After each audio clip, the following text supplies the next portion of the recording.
What's up, YouTube? It's your boy, Maverick Raven, coming at you with another one. And I'm going to be honest with you. I really didn't have a lot of knowledge of this issue until recently. My boy Irvine OTK put me onto it. Go check out his channel. I'll leave a link in the description below. Make sure you subscribe to him. So anyways, my boy tells me that these people have been, causing quite a stir lately, Sweet Baby Inc. And lo and behold, I read about them, and this is just so scandalous, you guys. So scandalous. But first, before we get into the video, please don't forget to join the flock. Like, comment, share, subscribe, all that good stuff. All that stuff helps the algorithm, and it really helps me out. So I could I would really appreciate it if you did that. But regardless, I appreciate you being here, spending time with me, and watching the video. All that means a lot to me, believe it or not. Anyways, let's get to it, huh? It's this is from That Park Place. It says Sweet Baby Inc. runs to Kotaku after their cancel campaign got destroyed and their company's vile agenda was exposed.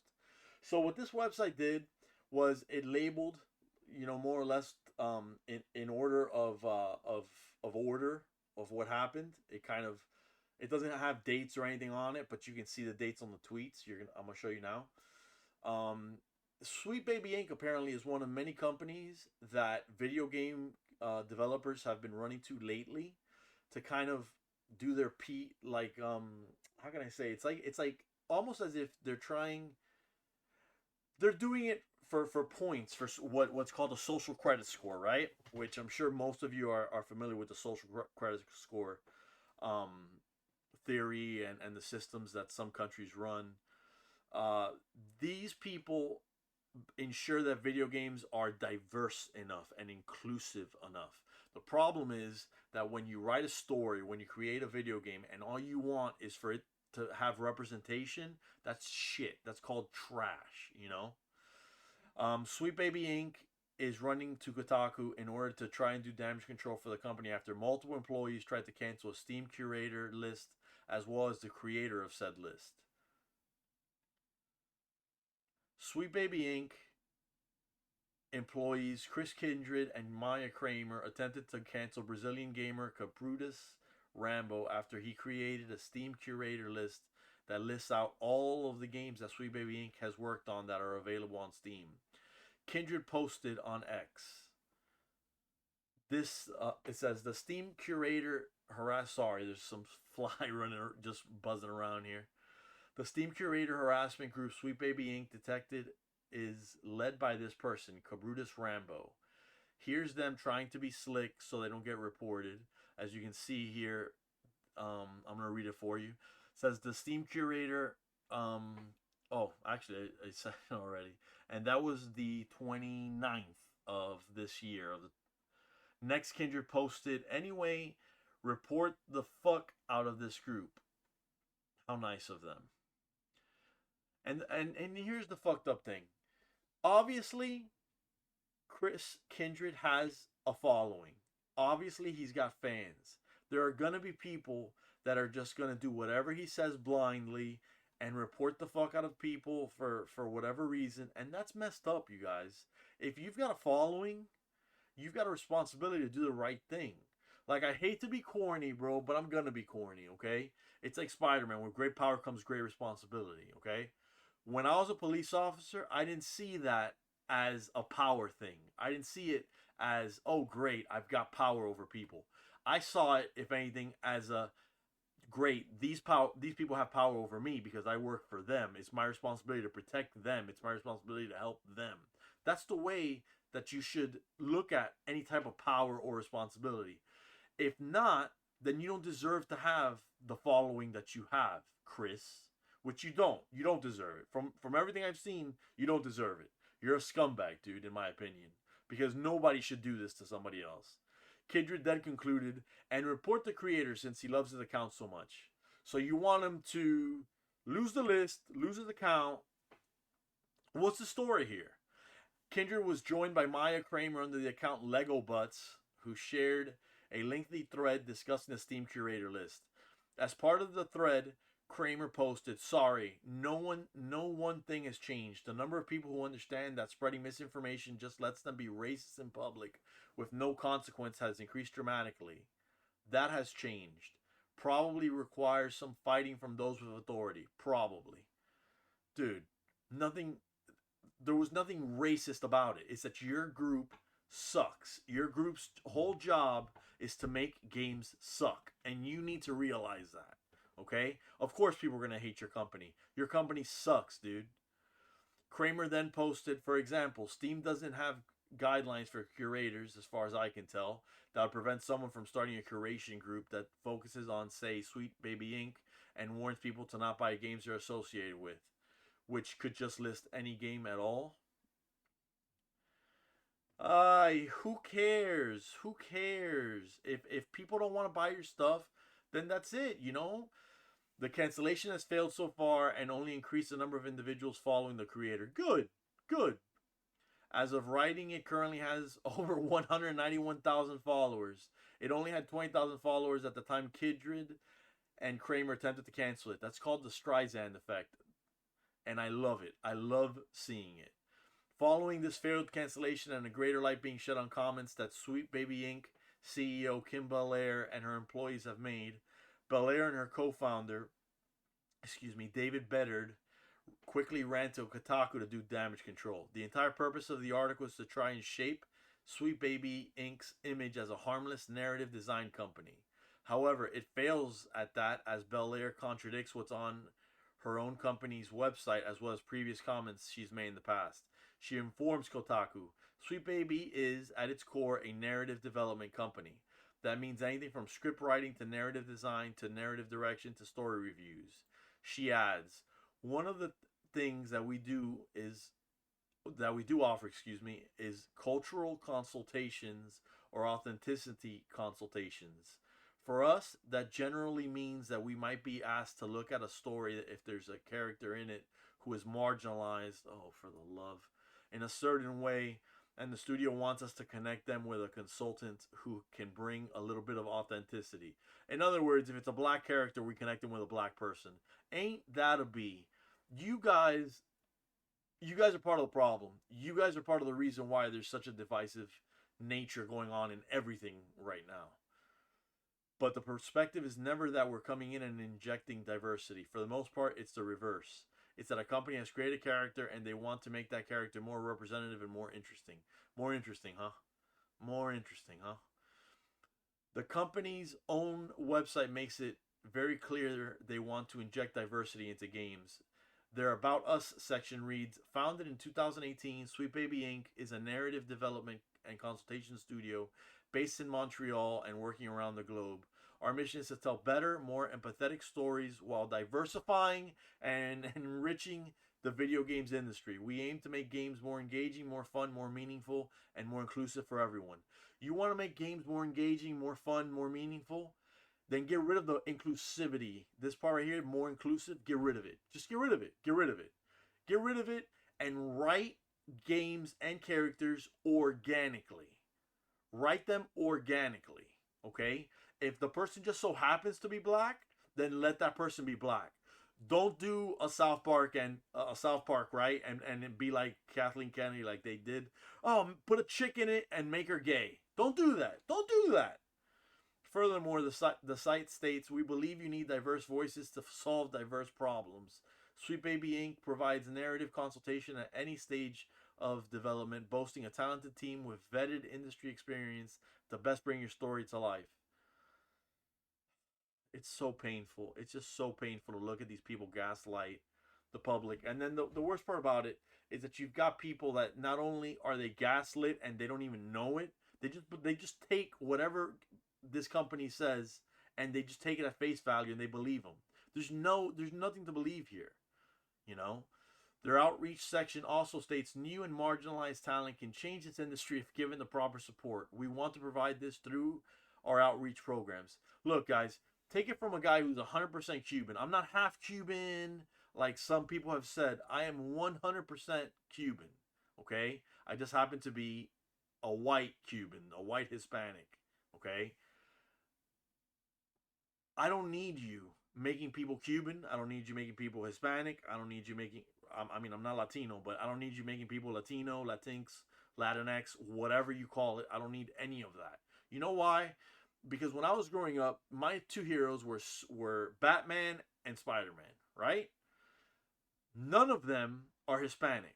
None of them even look though. I mean, aside from me being Spider Man's height, which hey, but other than that, that's it. There's no similarities there. Not even in eye color, not even in hair color is there a similarity to me. But did I still love them? Yeah. Did I still learn from them? Yeah, I did. And their stories helped form the type of man that I am now at 40 almost. You can't if you need a fictional character to be like you in these with these properties that you couldn't control. I couldn't control being a white Hispanic. I couldn't control being Cuban. I couldn't control my hair being this color. I couldn't control any of that. So why on earth am I gonna be like, oh, Spider-Man needs to be just like me, or else I can't enjoy him? Don't do that, man. You're ruining not just the country, not just video games, but you're ruining the world, man. You're making the world more diverse. I mean, divisive. Excuse me. In your quest to make the world more diverse, which the world is super diverse, you're making the world more divisive. Belair also stated in 2019 that she did not want a video game developer to include a Frenchman, but rather wanted that character to be black. Oh, for the love. She said at the Game Developers Conference, I once worked on a project where they had an all white cast where they expressed their desire. Okay, we need to mix it up a bit. How about this character's life stereotypically. How about this character's like stereotypically French? So they have a beret and they have like a striped shirt. And I was like, okay, if you need to do that, can we at least make that person a person of color? And they said, oh no, that would be weird. They're already French. So I want to do better than this, she asserted. That's so stupid. So so what? So the person, the video game company is bad because they want a French person?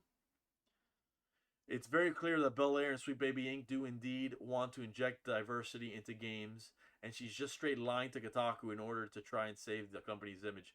It doesn't matter. She doesn't have to lie to Kotaku. I have the Kotaku article right here. I have it right here. Right here. We're going to get to that right now, too. We're going to get to it in a few seconds. It wasn't just Bel Air Bedard decided to hide behind his employees' identities. He told Kotaku, people can't imagine that we might do anything else but DEI. They can't imagine that we're just talented writers, that we're talented narrative designers, and that people are hiring us because we tell good stories, because we collaborate well, and because we write video games. He added, they have to diminish our accomplishments to our identities.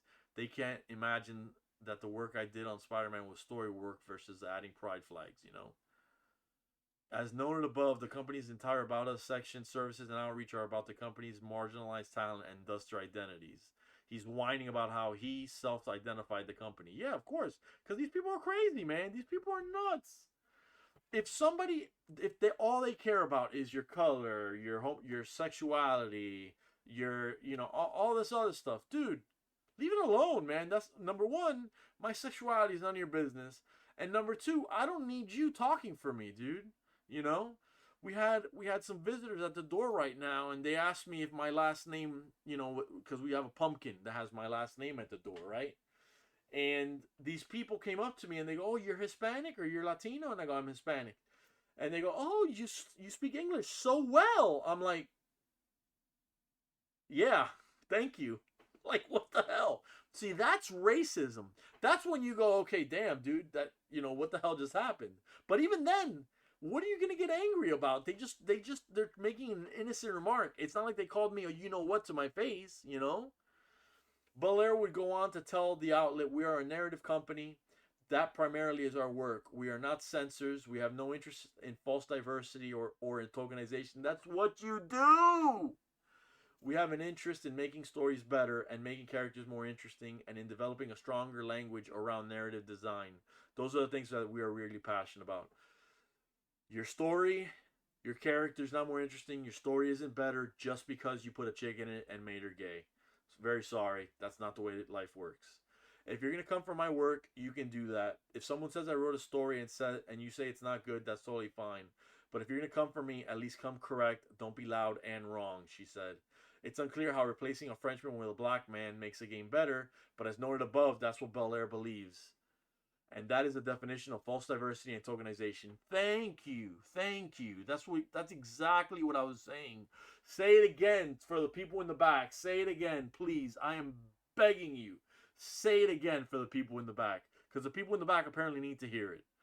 Belair also admitted in 2019 that her entire company is about false diversity and tokenization, while she demonized straight white male gamers and even claimed they were standing in the way of our progress and our innovation. She said at the Game Developers Conference, I think in our industry and in so many creative industries, if you want to look at film and television and any art form, we start treating our core demographics as a fixed and static value, something that does not want to change or something that is locked in place. So despite the changing face of our audiences, despite the changing face of conferences like this one, we still look at our core demographics and say, okay, they're white, cis, hetero males, and we cater almost exclusively to them. And the problem is that we don't just cater to them like, here's something that we think you'll enjoy. We cater to them like a picky baby. See? She elaborated, we feed them the same thing that we know that they love, and we keep on feeding it. We're like, here you go. We know you love it. Eat this, eat this, eat this. So then when they get anything else, they react as a picky baby would, which would be, no, thank you. I do not want this. And we've actually done this so long that what we're doing is creating an entire nation of picky babies, and they make us scared to deviate from what we actually want to do, just in case these picky babies don't want to play our games. So now we're picky babies. This is crazy. This is absolutely nuts, y'all. Absolutely nuts. Later in her presentation, she returned to this despicable metaphor. I do like to imagine that when we look at white guys, and there's several of you here, I think when we look at you, we say, okay, you can't possibly enjoy this. But I think they want also, and maybe you want also, to experience new and different stories. I think we need to step out of this rule that like white men can enjoy fantasy worlds, aliens, sci-fi monsters, anything so long as it's through a lens that looks exactly like them. So now you're saying that white men can only enjoy video games if the character that they're playing as essentially is a white male, a white cis hetero male. That's what you're saying. You think so little of white males that you should be made fun of. And you should be... See, I used to not believe in gatekeeping. I used to not believe in bullying. But you know what? Nick Ricada convinced me about bullying. And I remember growing up, man, and we used to bust people's chops all day in the locker room, man. It was just one thing after the other, And God forbid if you were wearing tidy whities, then you're the gayest one out of the crowd, and people would call you all sorts of things, But I used to think it wasn't necessary. I used to think that gatekeeping was wrong. I used to think that bullying people was wrong. And I'm not talking about bullying people like two guys dunking somebody's head in the toilet wrong bullying. I'm talking about just gentle ribbing to the point of, you're an idiot, you shouldn't be doing these things, you need to be made fun of. This woman needs to be made fun of. That's what she needs. She needs her worldview corrected, because she's under this impression that the world is something it's not. She thinks white men are whiny babies. She thinks that we only play video games and enjoy them when it's a white male, and it's cis hetero white male, excuse me. Next it's going to get even more specified, it's specific, excuse me. Because if that's the kind of person that we're always going to cater to, you're never going to innovate. You're never going to change things. You're going to keep feeding the picky baby, she continued, and we cannot continue to try to create art under a system that is going to bar innovation for fear of a picky baby throwing a tantrum. Fine, then the picky baby doesn't want the game, and then you can shove it right up your butt, right? Because we don't want it. And then you'll complain and call us racist and whatever else, misogynist and all this other crap. Well, you know what? I got a word for you, misandrist. You're a misandrist. Because that's what you sound like. You sound like a racist misandrist. And that's my opinion. which I can have because this country allows that for now. A little bit later, she said, I don't think it's pie in the sky thinking to go like, hey, maybe we can invite white dudes to play as other people and experience different things through someone else's eyes. And if they don't like it, we have to start thinking we're not losing, they're losing. And we're losing because we're going to let them stand in the way of our progress and our innovation. On top of that, she also admitted one of the primary products her company offers is censorship in the form of sensitivity reading. She said, we need sensitivity readers. We need risk assessment. Risk assessment. And these are like, again, important services that I literally like list on every PDF that I send out to be like, hey, I could do risk assessment and sensitivity reading. You know what's really funny? Chances are this woman has more degrees than I do. And I don't speak like, a valley girl because like, it's like things are like important and stuff. Oh Lord. So that's this article at that Park Place. Now you got the article about them actually doing damage control. And it says Sweet Baby Inc. doesn't do what some gamers thinks it does. No, one company isn't forcing diversity into all your favorite video games. No, it's not one company. No, that's fine. That fact check, that's true. It's not one company. It's several. And they have a list of all these companies. And I'm going to be honest with you. I hate that I had to give Kotaku the click, but I'm going to leave this article for you. And you guys make the decision of whether or not this is a puff piece that is just defending Sweet Baby Inc. after the horrendous nastiness that they did, because all they tried to do was get people canceled. That's all they tried to do was get people canceled. Okay? And normally I don't believe in cancel culture. I really don't. But I believe in boycotts. Boycott the fuck out of these people. Boycott the fuck out of these people. I'm going to put the link down there too also so you can read. I don't have the stomach. I'm sorry, guys. I don't have the stomach to read a Kotaku article, especially not after all that stupidity I just read. But go ahead and read that if you guys want. Check it out. You'll see the entire industry is framing it as if Sweet Baby Inc. is a maligned party that was unjustly maligned. Bullshit. Anyways, that's the video. Thank you very much for hanging out with me. Please don't forget to like, share, subscribe, comment, all that good stuff. I read all your comments. I get back to all your comments. Go ahead and do that for me. I would really appreciate it. But for now, even if you don't do it, thank you for hanging out with me. Be safe, be good to one another, and stay based.